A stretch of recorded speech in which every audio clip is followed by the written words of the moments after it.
একজন এসেছে, বললো আমি কলকাতা থেকে এসেছি।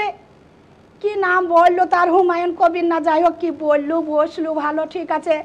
আমি খুশি হলাম, আমার মাকে দোয়া করে যাবে।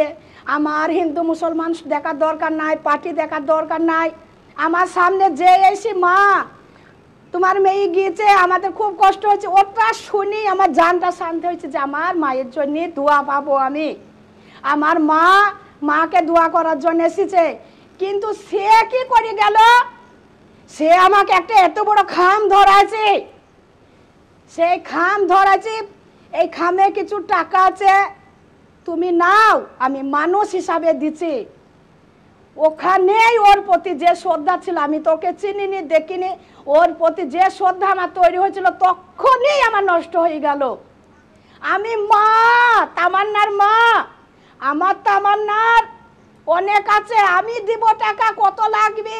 আমার তামান্নাকে ফিরিয়ে দিলি, আমার তামান্নাকে কেউ আপনারা ফিরিয়ে দিতে পারবেন? পারবেন ফিরিয়ে দিতে? বলেন কেউ তামান্নাকে ফিরিয়ে দিতে পারবেন? আমি যদি আপনাকে 20 লাখ টাকা দিই, তামান্নাকে ফিরিয়ে দিতে পারবেন? আমি 5 বিঘে জমি দিব, তামান্নাকে ফিরিয়ে দিতে পারবেন?